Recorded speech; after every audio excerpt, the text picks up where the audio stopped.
From Lindsay Lohan to David Hasselhoff to Brendan Fraser to Heath Ledger, it seems that Hollywood spares no one that dares enter its pearly gates in search of their dream job, making lots of money and getting their ass constantly kissed for very little work. Whether that be an addiction, an embarrassing video drunkenly eating a hamburger, an ugly divorce, or even death, one way or another, all who enter Hollywood pay a price. Some more than others. For many of those who worked on the hit children's television series, Mighty Morphin Power Rangers, tragedy and death came entirely too soon. As the old saying goes, the flame that burns twice as bright burns half as long. Greed, misfortune, murder, and more. Is there some sort of curse on the Mighty Morphin Power Rangers?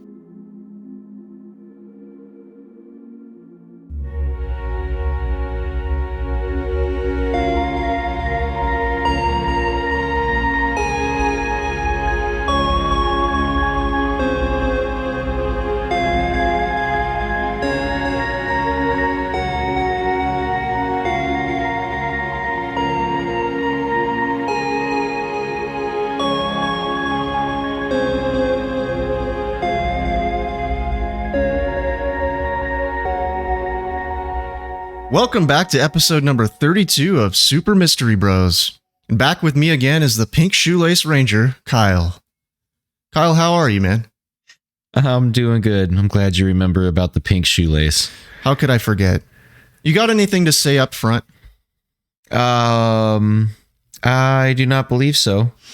All right, well, before we begin, I'd like to just apologize to all of our listeners for being a week late on this episode. I mean, we try to keep a bi-weekly schedule going, but sometimes we're just not able to keep it. So I apologize. Kyle, do we plan to release a bonus episode next week? There is some talk about us doing a bonus episode next week. Yeah, so if that happens, it's not going to affect the normal episode schedule. It's not going to, in other words, it's not going to bump out the next episode. So it's just going to be purely a bonus. We don't make any money off this show. We do it for the benefit of all mankind. But sometimes money and other things in life sort of have to take a front seat. So if there's anyone out there who wants to pay me about $5,000 a month, I'll gladly quit my job and release new episodes every week. Kyle, before we begin, I do have a question for you. Yeah, shoot. What can people do if they want to lend us a hand as we attempt to morph this podcast from a shitty dino pod into a megapod? Well, for one, if more people actually started listening to the episodes, that would be super. For those who are listening, if you could please drop us a rating and or review on Apple Podcasts, Spotify, or whatever medium you like to use to enjoy the show. You can also drop us a line at supermysterybrospodcast@gmail.com. We also have an Instagram account if you want to check us out via social media. And last but certainly not least, if you would like to debate any of the finer points of these episodes with real professional internet trolls, we are now on YouTube as well. Yeah, so if you're on YouTube, just like and subscribe and leave any comment at all. It doesn't matter. Like, leave a semicolon in the comment box. It doesn't matter. It just helps us in the algorithm. Anything else, Kyle? Happy Star Wars Day, everybody. Oh yeah, May the 4th, huh? Yeah, May the 4th be with you. All right, man. Are you ready to get into this one? Ready. All right, well, before we begin on this one, I do have a personal story that I want to tell up front. And I want to tell this story because this show actually touched me personally. And it's relevant because it goes to show just how fucking awesome and how great a people some of the original cast members of this show were. So when I was about 5 years old, this show came out and I was instantly hooked on it. I was fucking obsessed with it like many kids at the time were. Kyle, were you also obsessed with this one? Oh, absolutely. I was jealous of any other kid that had a Power Rangers toy that I did not have. Yeah. So my dad knew a guy who was doing some work on the show. And I don't remember exactly what type of work it was, but my dad asked him if he could get an autograph to surprise me with. And the fucking entire cast came through for me. And they gave me a black and white photo of the Power Rangers lined up in front of Zordon. And it was signed by everyone on the show. All 5 of the Power Rangers addressed to me, Nathan, with like personal, like little personal messages, you know. Even the 2 bullies, Bulk and Skull, signed it. And I remember this because the message they wrote for me was something along the lines of evil will win because good is dumb. And yeah, it was just, you know, corny as fuck. But I was so stoked when this happened. I think even the guy who played Zordon signed it too. But anyway, like they also showered me with a care package of Power Rangers toys. And the one the one that I remember the most was this giant action figure of the Red Ranger, and it was about a foot tall. It was just amazing. So I want to just start this episode out by just expressing my deep respect for pretty much all of the people involved in the making of this show, at least the first season of it, because I grew out of this show pretty quick. But I want any of our listeners out there who happen to be sitting on a curb somewhere drinking a 40 to just pour some out for each of the fallen homies as we move through this episode. This episode's hit close to home for me because just knowing how wonderful these people were and then reading about the tragedies that happened to them, it sort of breaks my fucking heart. So I can't emphasize enough just how much I love and respect them for taking the time and caring enough to light up the life of some stupid little 5-year-old kid who loved their show. They didn't have to do that, but it's something I've always remembered and I'm never going to forget. So that's fucking awesome, man. Yeah. Do you still have that picture? Yeah. So I have no idea where the autograph is right now. You know, as you know, I moved overseas and I'm not sure if it remains somewhere in the family, but since doing this episode, I'm feeling like a deep pit in my heart about it. And I hope to God that either my mom has it or it's stashed away somewhere safe with some other family member. My dad passed away in 2008, and a lot of his stuff was thrown out by other family members. And I hope to God that it wasn't among the stuff that was thrown out. Yeah, because that's an awesome piece of history right there. Yeah, and so you know, some of the people who are now gone signed that. So yeah, Kyle, why don't you get into this one? Just kick this one off. Sounds good. Since the dawn of civilized man, and perhaps even before, humanity has been attempting to both harness the power of the paranormal to bring good fortune, health, and luck to their own lives, while weaponizing it to smite their enemies. Curses, as they're known, have been conjured up, or at least attempted, for thousands of years by master practitioners of witchcraft and even amateur occult enthusiasts. From the cursed tombs of ancient Egypt to the voodoo dolls of pop culture, which turns out voodoo dolls have really nothing to do with voodoo at all, or just mostly a product of Hollywood. Humans have been attempting to harness the power of the supernatural to enact furious vengeance upon those who have wronged them in some way. But sometimes, these alleged curses have a clear pattern to them, but seem to have no rhyme or reason. Horrible tragedy, death, misfortune, and more have befallen many actors and actresses of the Mighty Morphin Power Rangers TV series and movies, which begs the question, has there been a curse placed on this show? And if so, by who? And why? And most important of all, could you be next? Stay tuned to find out. Holy shit. But to understand the curse, let's start by giving a little background on the show. On August 28th, 1993, the very first episode of Mighty Morphin Power Rangers aired on Fox Kids. I actually remember watching it on the first day it came out, and I was instantly hooked on it. What about you? Do you know if you watched the series premiere of this? I do not know if I watched it when it came out, like on the day. I'm too young to remember that, but I do know that I was very into the original series. I definitely remember the day that this first aired, and I just instantly was hooked. So man, 93, Yeah. man. That's a long time ago. That's a very powerful impression. yeah. So a quick rundown on the plot of the show is as follows. 10,000 years ago, the wise old sage Zordon engages in an epic battle with the evil Rita Repulsa, an alien sorceress, on the Earth, besting her in combat and subsequently locking her inside of a dumpster on the moon, which I'm not making that up. He then creates a command post in the desert outside what would later become the fictional city of Angel Grove, California, and creates the Power Morphers, Power Coins, and Dinozords. More on this later. 10,000 years later, 2 astronauts on the moon stumble upon the dumpster, and upon prying it open, accidentally release the evil alien sorceress Rita Repulsa and her minions from their 10,000 years of confinement. Zordon, who by this point is just the blurry head of a fat bald guy floating inside what appears to be the neck of a giant bong, tasks his assistant Alpha 5, an annoying and effeminate robot, to select 5 quote-unquote teenagers with attitude, or TWA, not to be confused with NWA, to help stop Rita in her quest for world domination.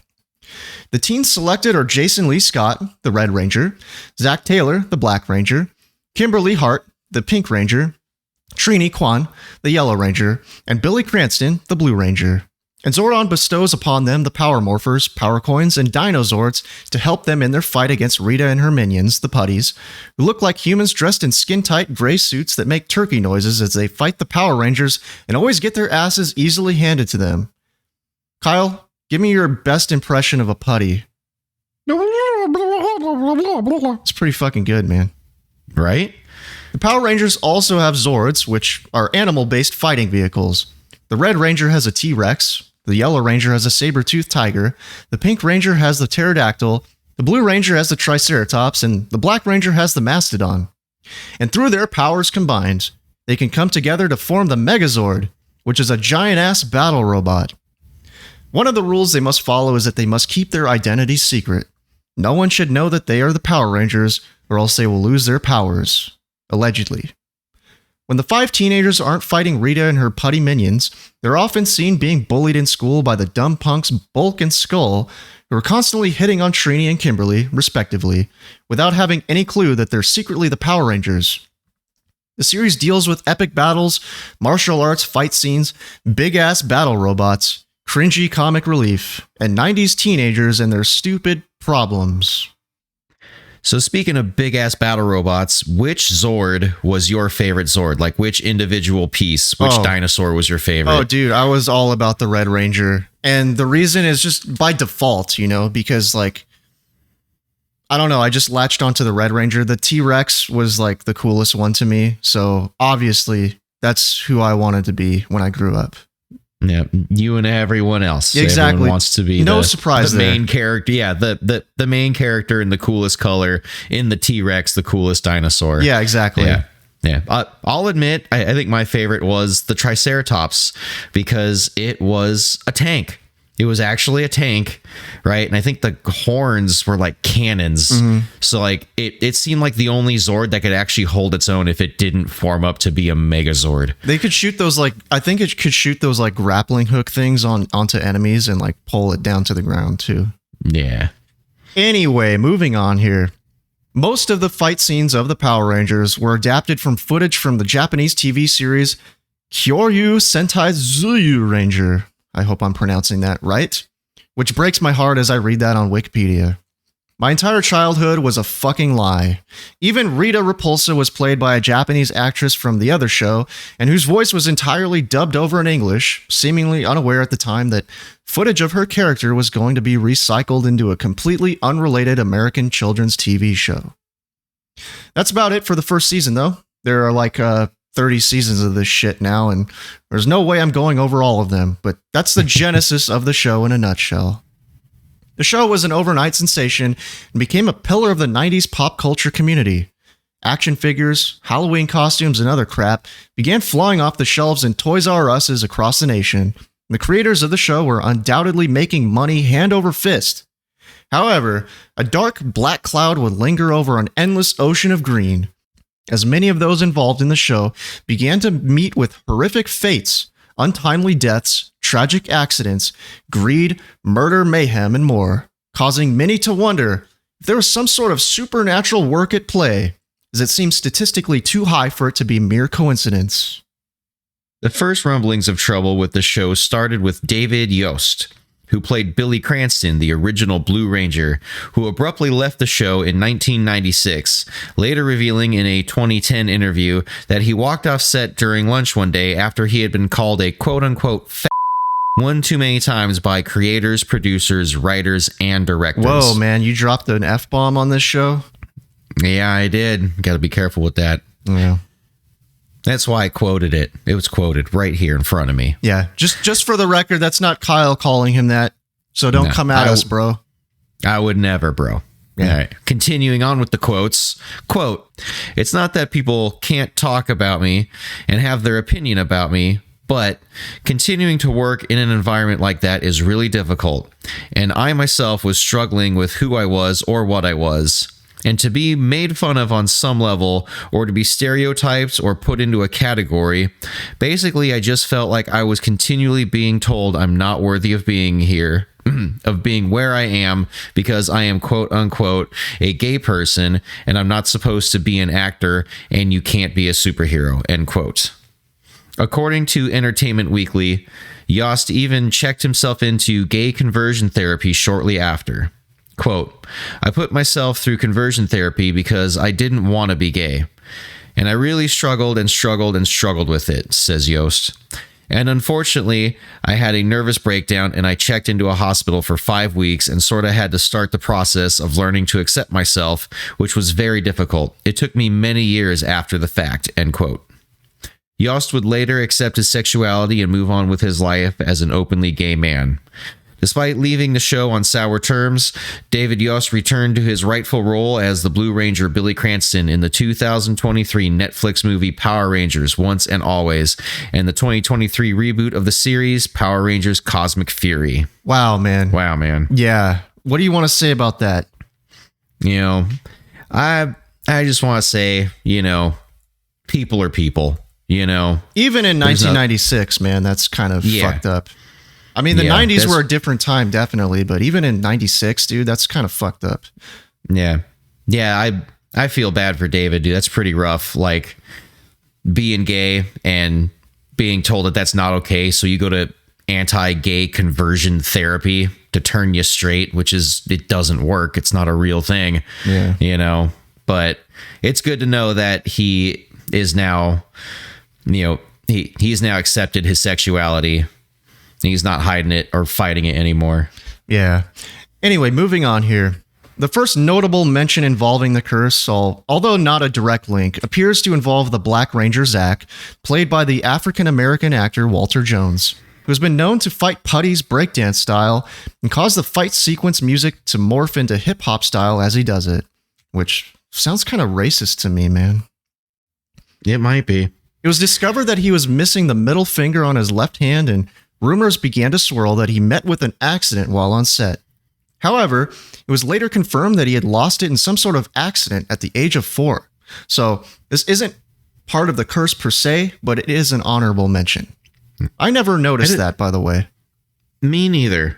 You know, but you also got to remember we were little kids and we were watching this on teeny tiny tube TVs. Like, there was no ultra high def where you could, you know, notice if someone like scratched themselves shaving that morning. And I never noticed that they would be like in California, and then in the fight sequences it was clearly Tokyo or some shit like that. Yeah. This stupid little kid shit, man. The first alleged victim of the curse came for actor Robert L. Manahan, who voiced Zordon, the omnipotent bestower of power upon the 5 teenagers. The face that floats inside the neck of a bong or some weird beam of light thing or time warp, whatever. On June 30th, 2000, just 2 years after leaving the show, Manahan passed away of a heart aneurysm suddenly at the young age of just 43. Wow, he was on the show until 2000? Yeah, so there were 2 people who voiced Zordon, and I think Manahan was like the second guy who did it. I'm not quite sure, but I think he was like the second voice of Zordon. Yeah. Episode 21 of Power Rangers Lightspeed Rescue, titled The Fifth Crystal, was dedicated in his memory. How do you feel about Zordon? Well, I very recently rewatched the very first Power Rangers episode. It was very nostalgic, right? Brought back a lot of memories. And Zordon seemed kind of useless, aside from giving the Power Rangers their power, but Useless back then other than giving them the power. Yeah. He's like the linchpin of the entire series, and you're like, pretty much useless. It's just this weird. Yeah, dude, it was so weird because like I could barely make out a face, like watching it on like a modern TV. Yeah. Right. Like you realized how bad the graphics were. It was pretty fucking bad. Yeah, but as a kid, he was like this super power, this genius floating head. Just all respect. He was the only elder in the show because everyone else was teenagers. Yeah, pretty much. Anyway, moving on. The second alleged victim of the curse involved actress Thuy Trang, the Vietnamese American actress who played Trini Quan, the original Yellow Ranger, which again sounds kind of racist to me, man. According to PowerRangers.fandom.com, she was born in 1973 in Saigon, Vietnam, and her father was a soldier for the ARVN, which is the Army of the Republic of Vietnam.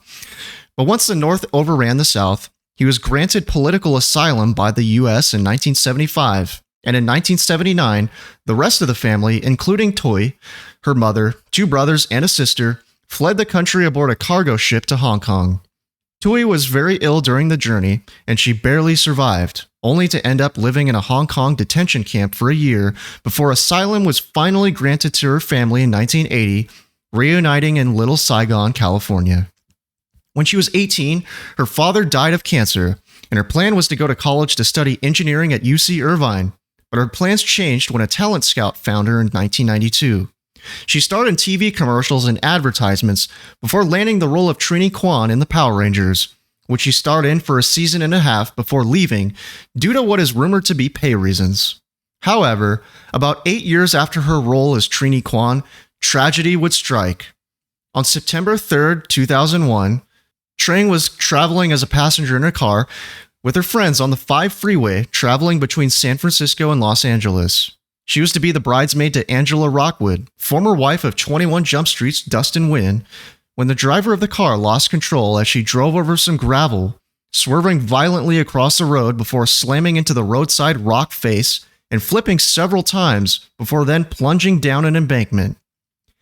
Angela survived as, luckily, she was not wearing her seatbelt and she was conveniently flung out of the window of the car, but her spinal cord was severed and she was left as a quadriplegic. Is that really lucky then?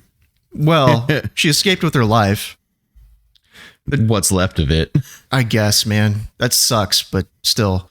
The driver escaped with relatively minor injuries, but Thuy Trang died in the crash due to internal injuries. Unfortunately, joining the 27 Club, which is a mystery for another day. Like her friend Angela, she too was not wearing a seatbelt. Fellow cast member David Yost, who played the Blue Ranger Billy Cranston, stated, quote, "I was so shocked. I remember calling Thui's voicemail a few times after I found out just to hear her voice and leave her a message saying I'll miss her. Learning about her early childhood and everything she and her family went through leaving Vietnam, becoming refugees and immigrating to the United States, I admired her and her family's strength to rebuild their lives here. I'll always remember her great laugh and infectious smile." End quote. Many of her castmates from Mighty Morphin Power Rangers attended her funeral.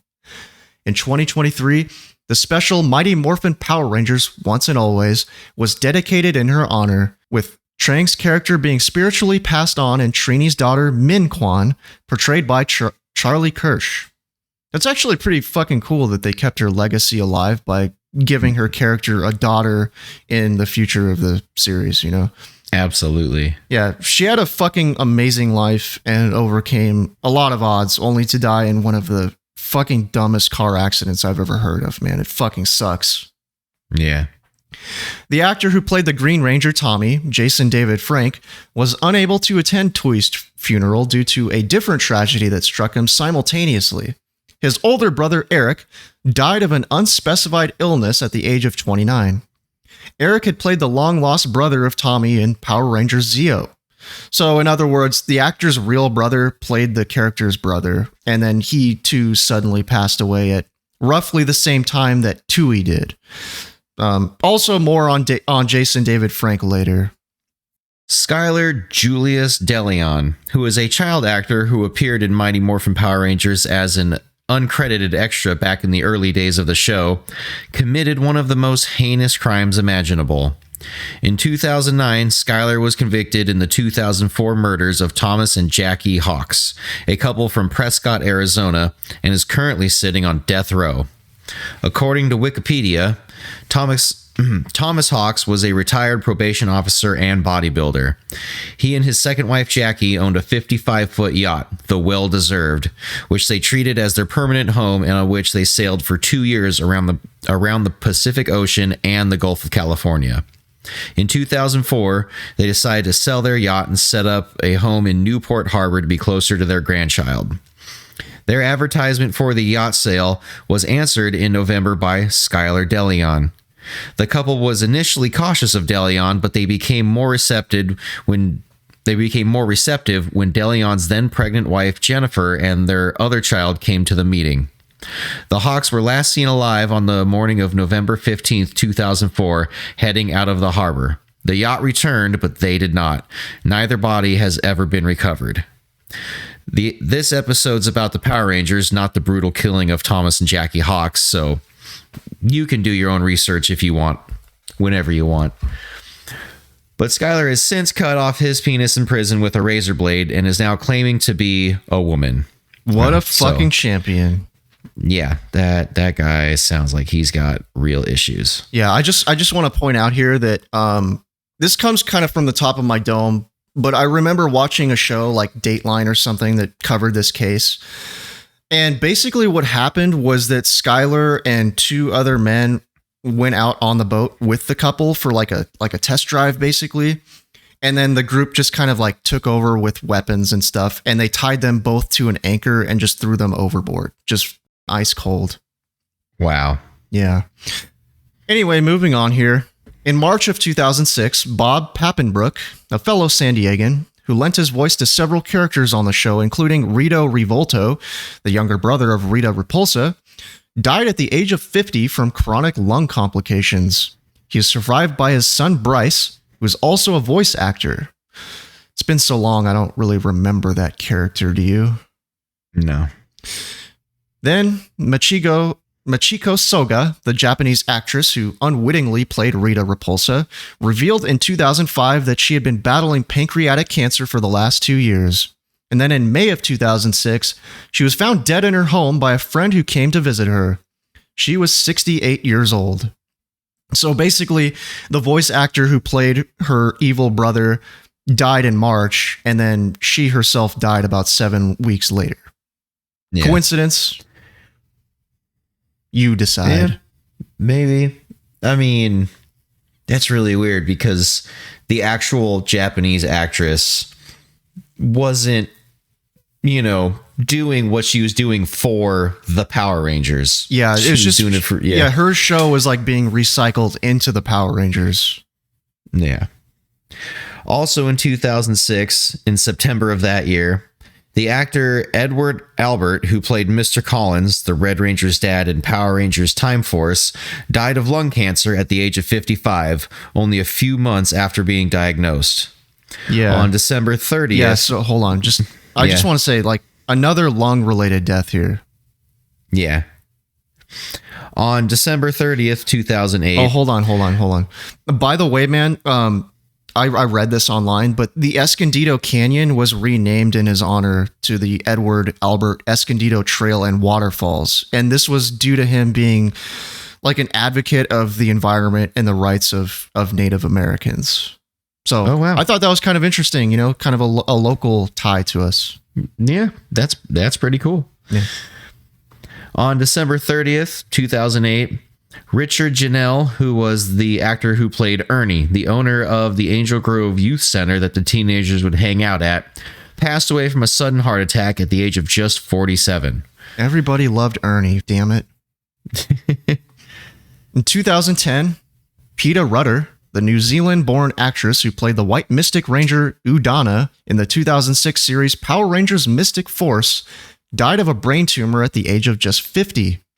According to her IMDb page, she began her career as an extra in Strange Behavior in 1981 and ended it on the Power Rangers in 2006. Richard Rabago, the Japanese-American actor and martial arts expert who played the karate master Lee in the episode Plague of the Mantis, passed away at the age of 68 in 2012. No cause of death has ever been publicly released. Yeah, I'm not sure if we can kind of attribute this one to the curse or not, man, but dying at 68, it's too young, but I don't know if it's exactly what I would call untimely either. Yeah. Maurice Mendoza, the actor who played Richie in season 2, a teenager who was to aid Ernie in running the youth center juice bar, and was even planned to become the love interest of Trini Kwan before Toi Trong abruptly left the show, committed suicide in 2013, apparently due to his schizophrenia. He was just 39 years old. Ricardo Medina Jr., the actor who played the Red Ranger Cole Evans in Power Rangers Wild Force and Decker in Power Rangers Super Samurai, stabbed his roommate to death with a samurai sword on February 1st, 2015. According to PowerRangersFandom.com, Medina was arrested for fatally stabbing his roommate, Joshua Sutter, with a katana. Medina had been in an argument with Sutter, which turned physical when Medina stabbed Sutter in the abdomen with a katana kept next to the bedroom door. Sutter was taken to a hospital where he died. After an investigation, Medina was charged with voluntary manslaughter in 2016. During his hearing in 2017, he pleaded guilty and was sentenced to 6 years in prison. Holy shit, dude. 6 years for killing someone with a sword? What the fuck? Time Force star Jason Font was interviewed by ABC7 News regarding this, where he had revealed he had seen Medina a few months prior to the incident and, quote, he seemed great, he seemed like himself, end quote. Though no news of Medina's release was publicized, his Wild Force co-star Jack Guzman had stated in 2020 that Medina had been released since and is doing well for himself. Yeah, sounds like he took that samurai shit just a little too seriously, man. Just a little too far. I'm a samurai Power Ranger, so I got a samurai sword. We got a fucking samurai sword-wielding maniac on the loose again. Oh, you do? Well, yeah, he's out of jail. Yeah. Jesus. All right, anyway, moving on here. Pua, I hope I'm pronouncing that right. Pua Magaziva, the Samoan-born New Zealander, fucking another New Zealander here, who played Shane Clark, the Red Wind Ranger in Power Rangers Dino Thunder and Power Rangers Ninja Storm, became embroiled in allegations of domestic violence by his wife Liz Sadler. On May 11th, 2019, at the age of 38, Magaziva committed suicide in a hotel room in Wellington, New Zealand, just 15 days after being convicted of domestic assault from an incident in which he put his wife in a headlock, dragged her by her neck, and spat in her face. What a champion. According to his wife Liz, he concussed her 3 times and threatened to harm her, himself, or their daughter if she went to the police. According to an article in stuff.co.nz, Magaziva had been struggling with childhood trauma and alcohol abuse prior to his death, and using it as a coping mechanism for his anger leading up to his death. He began to see a registered alcohol and drug clinician in 2018 to find the origins of his quote-unquote problematic alcohol use. According to his clinician, Magaziva had an extensive history of accumulated grief, along with trust issues and problems managing his emotions due to childhood trauma, and had indicators of post-traumatic stress disorder. On the night of his suicide, Magaziva had, of course, violently victimized his wife Liz. We're not going to get into the details of it on this episode, but in a nutshell, he accused her of infidelity, he physically assaulted her, and then by the time she was done washing the blood out of her hair in the shower, he was dead. And as a side note, we couldn't determine exactly how he killed himself. I'm not sure if that was released publicly. Wow. Just wow. Just a fucked up story, man. That is a fucked up story. It's a fucked up person. You know what the other fucked up part is? It said that this happened 15 days after he was convicted of domestic assault. Why was he still free? Why was 15 days? Why was he allowed to be with his wife again that soon? That's the fucking weird part to me. You were just convicted, proven guilty of beating your wife, and 15 days later, you're in a hotel beating your wife. You know, the liquor's calling the shots now, Randy. In spring of 2022, Austin St. John, whose legal name is Jason Lawrence Geiger, the actor who played Jason the Red Ranger in the original series, was arrested and charged in a scheme involving government pandemic relief funds. In an article from Deadline.com, St. John was one of 18 people to be charged with filing fraudulent applications for loans from the Paycheck Protection Program. They then allegedly transferred the money to the scheme's ringleaders. Allegedly, St. John obtained more than $400,000 in fraudulent triple P loans. PPP, just say PPP. PPP loans. Allegedly, St. John obtained more than $400,000 in fraudulent PPP loans and faces a potential sentence of up to 20 years in prison. The Justice Department named Michael Hill and Andrew Moran as the alleged leaders of the scheme. Quote, Hill is alleged to have recruited co-conspirators to use an existing business or create a business to submit applications to obtain PPP funding, end quote, according to a Justice Department press release. Quote, once enlisted, Moran is alleged to have assisted his co-conspirators with the application paperwork, including fabricating supporting documentation and submitting the application through the online portals, end quote. The combined total the defendants allegedly obtained from the government came to $3.5 million. In a statement from St. John's lawyer, St. John's lawyer said he pled not guilty. Quote, an indictment is not evidence of guilt, end quote. David Clout, I don't know.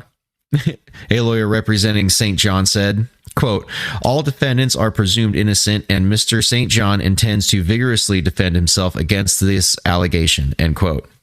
St. John, age 47, now 49, has appeared in various Power Ranger shows over the years, including a guest spot in the 2020 TV show Power Rangers Beast Morphers. Yeah, so this one hits the hardest for me because the red one was my favorite Ranger, and he's apparently a fraudster. Yeah. Finally, also in November of 2022, Jason David Frank, who played the original Green Ranger Tommy Oliver, as well as a couple other variations in future series, was found dead in his hotel room after committing suicide. According to his wife Tammy, he had been struggling with depression. Rumors had swirled just prior to his death that he would be returning to the 2023 reboot, but he had repeatedly denied it. On the YouTube channel Mr. Weenie Productions, a close friend of Frank's revealed that he had declined to participate in the reunion due to an alleged history of lies, broken promises, and uncredited idea theft by Hasbro and Haim Saban, the creator of the show. I wonder if that had anything to do with his suicide. Maybe. Shit, man. I mean, for me, I don't know how you felt about the Green Ranger, but he was like a close second favorite for me. Well, yeah, so I think when the Green Ranger came out, it was suddenly my favorite Ranger because green was my favorite color as a kid, right? And he was this like rogue, extra badass Ranger that you know wasn't a part of like the core five. You know, he was this lone wolf. Kind of like an outlaw. Yeah. Fuck. Well, I guess let's conclude our story here. The Mighty Morphin Power Rangers were instrumental for many kids who grew up in the 90s, as it's difficult to imagine how we would have survived our horrific childhoods without it. They brought us giant-ass battle robots from Japan all the way across the Pacific Ocean, and delighted those of us who watched Fox Kids in the early to mid-90s. Its larger-than-life legacy becoming a monster of its own that even Rita Repulsa would be envious of, with countless spin-off series and movie adaptations. Today, over 30 years since its original airing, it continues to be a fond memory for those of us who are now in their 30s and has stood the test of time, lasting long enough for multiple generations of fans to enjoy.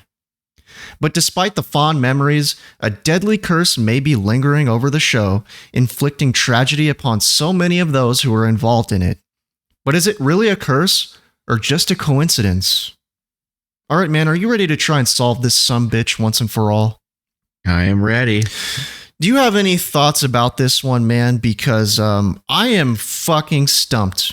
I really don't know what to think about this one. The only thing that I can really say about this one is that this show had so many actors and actresses that were just in and out. So the sample size of actors is bigger than other shows. And it would seem like, well, more tragedy would be likely to happen. You know what I mean? Yeah. Like you have a wider sample size of people to pull from. But at the same time, it's like this is happening to some of the main characters too. It's not just people in the periphery. True. But well, 30 years is a lot of time to pass for things to happen in people's lives, especially you've got like professional. You've got like 2 or 3 of them just straight up killing themselves, and 2 of them in hotel rooms. You've got 2 of them dying from lung related illnesses. Shit, man. It's just like, it is a hell of a coincidence. Yeah. But I think it is just coincidence, because like you said, it's a huge sample size. I think it's numbers, So all the Power Rangers game has been going on for 30 years, all these different renditions, tens of thousands of people involved in Power Rangers over the last 30 years, if not more. It would be like, how many people have met with untimely deaths or weird accidents or tragedies that have competed on Wheel of Fortune, it's just, it's just a huge sample size. I think it's numbers. Do you think it's all coincidence? There's no paranormal shit happening here? I don't think so, man. And I think a couple of those examples were really just grabbing at straws too. I think that says a lot too, because you're the guy on the show who typically just jumps at the idea of shit having a supernatural explanation. Yeah, no. When I started looking into this, my first thought, especially when it comes like the main characters, I was like, oh wow, maybe there's something to this. And then like reading most of the examples, just weird side characters and even a couple of people with uncredited appearances, like Skylar, the guy that murdered 2 people and then cut off his dick. Yeah, his only tie to Power Rangers was an uncredited extra as a child. Yeah. It's like, how do we even know he was in Power Rangers if it was uncredited? Well, we know it's just he didn't appear in the credits. I think that's what they mean by uncredited. Yeah. Yeah. But like I said, a lot of that I think was just grasping at straws to try to pile up even more things into this curse of the Power Rangers. I do think that it is statistically odd that so many of these, like, I mean, we've got the guy who played Zordon, we've got Tui Trong, we've got who else? All like a handful of these just main characters, these people who are indisposable. Is that the right word here? That just died. Ernie, Maybe. The guy who played Ernie, Richard Janelle. Just untimely deaths prior to the age of 50, Yeah. It's fucked up, man. And I think it is coincidence, but I do think that it's kind of a hell of a coincidence at the same time. But it's kind of like multiple factors playing together here. It's like, yeah, it is like coincidental that all of this is happening. But at the same time, it is like a large sample size. And it's strung out over decades as well. Yeah. 30 years is a long time for bad shit to happen to people. To a lot of people. Yeah. Yeah. Yeah, huge sample size and a pretty decent chunk of timeline. Yeah, I would agree. I would say that this is probably coincidence. But man, some of these fucking hit pretty fucking hard, man. Yeah. Anyway, man, do you have anything else you want to say about this one? I don't think so. You know, that was really cool revisiting the Power Rangers, though. That was a blast from the past watching that first episode. So many memories came rushing back. Same here, man. Like I think I watched 3 episodes to prepare myself for this one, and yeah, man, like it was a little bit more emotional than I thought it would be. And I say that completely seriously. All right, man, do you have any apologies, clarifications, or shout outs to make today? You know what? I think I just want to shout out to Toytron. You know, that the original Yellow Ranger, that is a human being that went through basically hell, you know, surviving the Vietnam War as a kid and barely surviving getting out of there just to go to a Hong Kong detention camp, essentially, right before immigrating to the US with her family, all foreigners, probably nothing to their name, you know, and then becoming, you know, not just the original Yellow Ranger, but being a part of the original Power Rangers that is still trucking today, and then dying basically the most unfortunate of deaths in just a random car accident. Yeah, I'd agree, man. So I got kind of a similar shout out. I'd like to just give a shout out to all the Power Rangers homies that we've lost, but in particular, the folks from the original. So Robert L. Manahan, who played Zordon, Tui Trong, as you just mentioned, who played Trini Kwan, the original Yellow Ranger, Bob Pappenbrook, who did a lot of the voice acting on the show, Michigo Soga, who played Rita, and then Richard Janelle, who played Ernie. So pour some of your 40 out for them if you haven't already.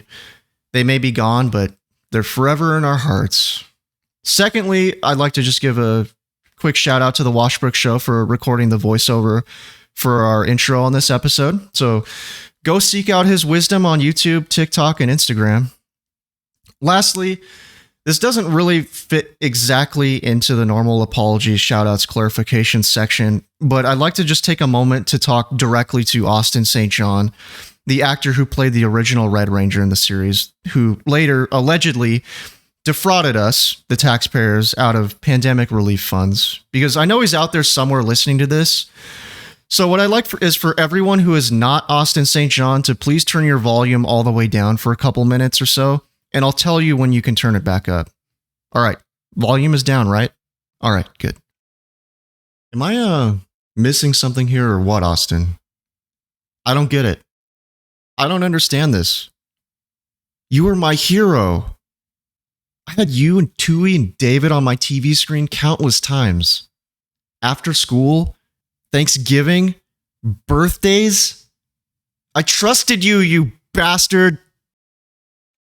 If you were sitting next to me right now, I'd reach over and wring your neck. But I'm not going to do that. What I'm going to do is I'm just going to quote a much wiser man than myself, because he can help me articulate my thoughts better than I can. So the following comes from Phil Collins' lead single from his 1981 debut solo album. Quote, "Well, if you told me you were drowning, I would not lend a hand. I've seen your face before, my friend, but I don't know if you know who I am. Well, I was there, and I saw what you did. I saw it with my own 2 eyes. So you can wipe off that grin. I know where you've been. It's all been a pack of lies. Well, I remember, don't worry. How could I ever forget? It's the first time, the last time we ever met. But I know the reason why you keep this silence up. No, you don't fool me. The hurt doesn't show, but the pain still grows. It's no stranger to you and me." End quote. All right, guys, you can turn your volume back up. Well, that's about all I've got. You got anything else, man, or are you ready to get out of here? I'm ready to get out of here. Like sands through the hourglass, so too are the minutes of our podcast. But don't fret, dear listener. We'll be back again to breathe new life into an old mystery next time. Remember, folks, the truth is out there, somewhere in the ether, and through our powers combined, we'll solve that sumbitch once and for all. This is Super Mystery Bros.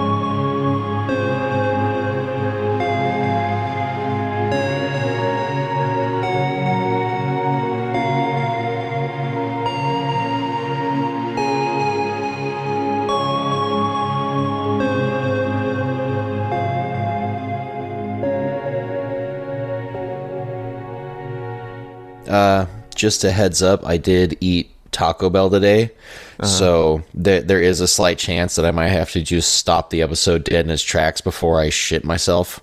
You know, I feel fine now, but that could change at any moment. Does that normally happen to you when you eat Taco Bell? Yeah. Doesn't that normally happen every time? Doesn't that normally happen to everyone? Well, I'm just asking, like, if that happens to you every time, why do you even bother with it in the first place? Oh, I don't know. I eat Taco Bell like 3 or 4 times a year. I gotcha. Dude, actually, when I was like 6 or 7 years old, I got super fucking sick off Taco Bell. And I got some severe food poisoning, dude. Just like projectile vomiting and just like sharding myself and shit. And fuck, dude. It took me like a decade before I touched Taco Bell again. Yeah, it's pretty rare, but the guy I was working with today, he was kind of just like talking it up, and I was like, you know what? I haven't had Taco Bell in a while. Let's try that out. I gotcha. Yeah, it happened, man. Sometimes you gotta eat Taco Bell. Yeah. Nothing you can do. Nothing you can do about it. Sometimes Taco Bell eats you from the inside out. Yep.